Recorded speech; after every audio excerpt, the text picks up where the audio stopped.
I'm here tonight to tell you about a father who loved his son and a son who loved his dad. The way this story is going to unfold for you, it's a little bit different because I want to bring it to now.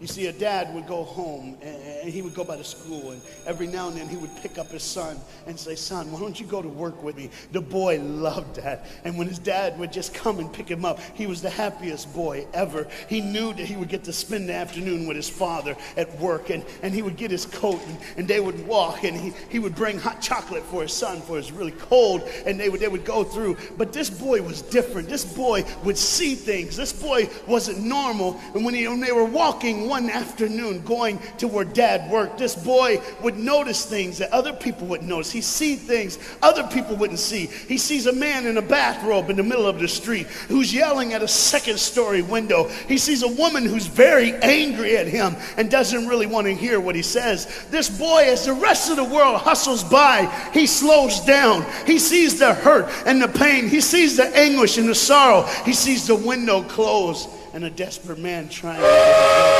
What he did doesn't matter. That he hurting is all that matters. And this boy would see these things. His father rushes and gets him by the hand and says, "Let's go. Be late." He would stop and look one more time. Can I stop his pain? Can I stop her hurt? But the boy loved his father. They would go and they would catch the trolley. I think that's what you call it here. We call it a tram. Yeah, I don't know the words, but he would get on there with his dad, and the boy would just notice people. He would look, and that day, one particular, he noticed something as he got on the train.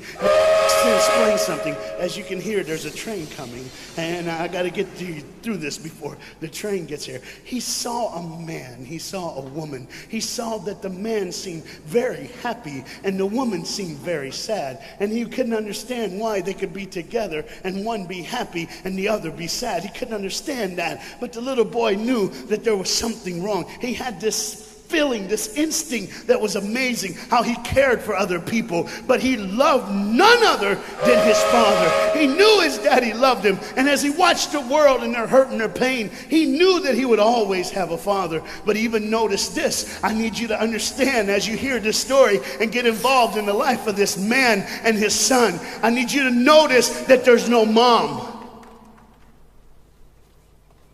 As they walked through the woods, the boy would say to his father, "Dad, what will I do when I grow up? What will I get to do? Will I get a cool job like yours? How will I work?" He says, "I don't know, but I want to change the world. I want to do something great. I want to do something wonderful. I want to help people. I want to do something that could change the lives of anyone. I just want to be that great. I just want to do something good." And as he walked with his dad would say, "Son, you will be great. You will be awesome. You will change the world. Your life is going to be incredible." But there was a train coming.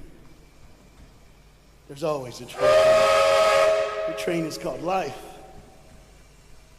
We're all on the train of life, just riding. Whether we realize the truth or not, whether we realize what's happening or not, we're all on that same train tonight. Only God has saw it fit for us to be in the same room, in the same car, for such a time as this. When they get to the edge of the train track, he could see where his father worked. You see the bridge? That's what his dad did. You see, the bridge was very, very important. Boats needed to come to the harbor to get off their goods so they could make money. But trains were coming with people going from one town to the next. Not many cars in Europe, so they couldn't use a lot of that. So many people, not enough roads, so everybody used that train to get from the town to town to get to work and to get home. And one day the train was coming by. What you have to understand is that boy loved going to work with his dad. He would stay right by the river's edge, and he would do what he loved to do the most. Let me explain that. He loved to fish. Anybody like to fish here? Oh, all the guys go, The dad looks at his boy and he says, "Son, now remember the rules. You got to stay right here because I can see you from the window right here. Don't get out of the sight of this window because you got to stay there so I know you're safe. Catch you something good to eat." But as you can hear, the train's coming. The father's job was cool. If I wasn't a preacher, I wouldn't mind doing that. Get to work. Get grease on you. Even if you didn't have to, you just squirt it on you like you feel like you did something. That's what I would do. There was a boat coming in the harbor. Timing is very essential. I'll go ahead and give you the key. The key is this. There's always a light. Everybody say light. Say it again. One more time. There's a light that the train conductor needs to see. If that light is green, he can go. If it's red, he must stop. You see, God has given us road signs in our life that we must read. Lines that tell us to go and lines that tell us to stop. Whether we read those and believe them or not is up to us. That's why some of you have fallen and you cannot get up. But tonight, that's why I'm here. The boat needed to come through, so he called, and the man said, okay, I got time. It's a long time before the train should come. So he pulls the lever, as you just saw, and the big, huge stone steel bridge, the gears started turning. They started cranking the steam. All of a sudden, gears are moving, and that big, huge bridge is just starting to go up. As it rises higher and higher, he has to watch and make sure everything's set, everything's good, everything's fine. As he looks out the window, he can see everything, but the dad, being a good dad, keeps one eye on his work, but the other eye on his baby. One eye on the world, but the other eye on his children. You think God doesn't know where you are? He keeps one eye on his world and one eye on his child. No matter what you've done or where you've been, it's one eye on the world, but the other eye's on you. He's watched you and he's kept you. Even though your train is coming down the track, he understands that. And even though sometimes, I don't want to get ahead of myself. See the red light? He didn't see it. So many times we don't see the red light. See, to this day, the train was early. The boy can hear and see the steam. And he looks and says, Daddy, the train. Daddy, the train's early. Daddy, you got a daddy. Hey, Daddy, the train. Daddy, the train's coming. But the dad was looking at the gears, making sure he had enough oil, making sure there was enough steam to get the bridge back down for the train. And the boy knew one thing. Now listen, the boy knew that his dad one time showed him where the trigger was. It was a red lever. If he pulls it, the train bridge would collapse down fast and the train would be able to come across. All the boy knew was there were people on that train. There were people that needed to be saved. There were people that had, some of them just with their friends having a good time, like everything's fine. They did not know that the bridge was up. They did not know what was coming. They're just living their life like you and me, just going down the road, just being our own thing, doing our own thing. And the dad all of a sudden hears the train coming. He looks and then he said, oh, my son. He looks out and his boy's gone. He's like, oh my God, where's my son? Where's my son? He got to figure out. He looks back just in time to see his son trying to save the day. All he had to do was pull that lever. He reaches in to pull it, and the boy pulls too far, and he falls in the hole. Now it's on the father. And God the Father, did you hear me? God the Father has to make a choice. It's his now. Do I save my son, or do I save the world? But they don't even know. They don't even know. The greatest decision of his life. He could blame it on them not seeing the red light. He could blame it doesn't matter anymore. Pull the lever, save the world. Leave it up, save your son. For God so loved the world that he gave his only son.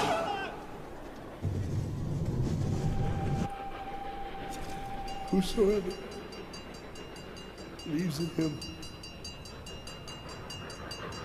will not perish. 3, 2, 1. He said, and they didn't even know. They never would know.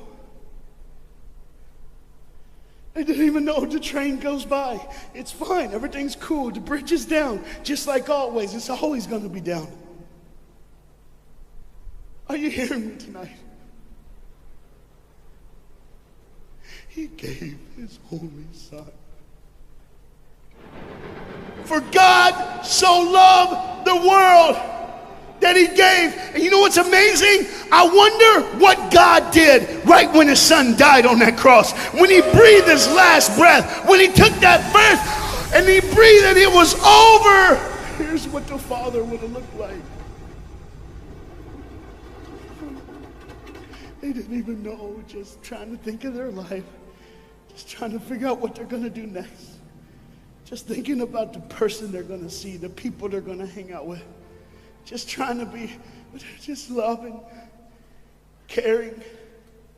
Doesn't matter if you're blind. Doesn't matter if you're putting on a little more makeup, trying to look pretty for somebody, or just wearing another mask. It doesn't matter. God gave his son for you.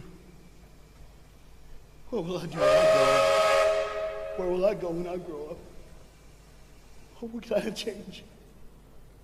And there was a girl in the bathroom on the train, liquefying her heroin to shoot up one more time. He died for her. He died for her. But in one moment, are you listening? In one moment, as the Bible says, everybody gets a chance. In one moment to see the look of the Father when he knows when you realize what he did for you, when you realize the sacrifice, when you realize he let his son die so that you can live, when you realize what he did, no matter what you're doing, no matter where you're at in this life, no matter what you're a part of, you gotta stop. You gotta stop. Even if it's for 1 second and think, my God, he did it for me. He did it for me. And I pray to God you drop what you're doing. Drop what you're doing. With all the pain and the hurt and the sorrow in the world, he did it for you. That's why you're so quiet. You see, the train's coming. The train's coming.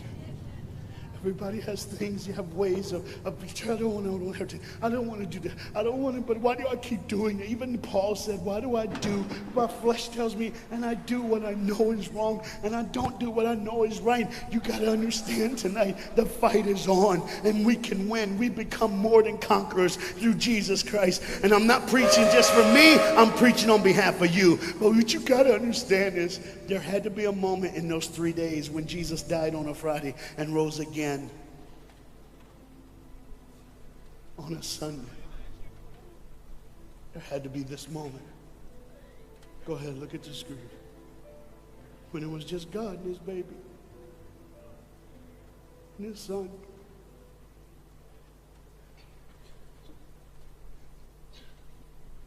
Every sin that's ever been committed in this earth is rolling through your mind right now. I'm here to tell you that as the sun sets in the afternoon, the sun will rise again. And when the sun rises again, you cannot change your past, but you can change your future. You see, it's always a different day. One day someone lives, the next day they die, the next day you wake up and you're still living. You're like, why am I going to live? Why does this have to be my turn? Why can't I? You can just preach. I could have stopped, but I need you to see the whole picture here. You see, because when God the Father gave his only son, when Jesus Christ breathed his last breath and he died, he did it in a way that you can never ever say, you don't know me, you don't understand me, God don't understand my pain, God don't understand my sorrow. You see, that's the very train that boy was on. That's the very train that he was on. And as this dad remembers, look real close. You see the pictures of the people? Bam, there they are. But there's somebody added in the picture, isn't it? Bam, there they are. Do you see who's added in it? In every face of every person, Jesus is in their life. Why? Because when you're the greatest sacrifice, you always end up in everyone's life, no matter where they are, who they are. He did it so that you can say he was there all the time, waiting patiently in line. Jesus Christ was there all the time. And the train keeps going. The train keeps coming. Train keeps moving. People keep living and people keep dying. And God the Father just watches it all. One eye on the world, the other eye on you. Some of you are starting to figure it out. You're like, what is he looking for? Just one girl. Because see, the whole horrible day, God only had his eyes on one person. And it was just a day on the street corner. When he walked by, he saw a girl with a babe. And she saw him. Do you get it? Old things are passed away. Behold, all things become new. He did it so that we can live. No matter what the sin, no matter what the pain, no matter what the sorrow, the sacrifice was perfect. It was perfect. And it was for you. And God the Father watches it all unfold. And all he can say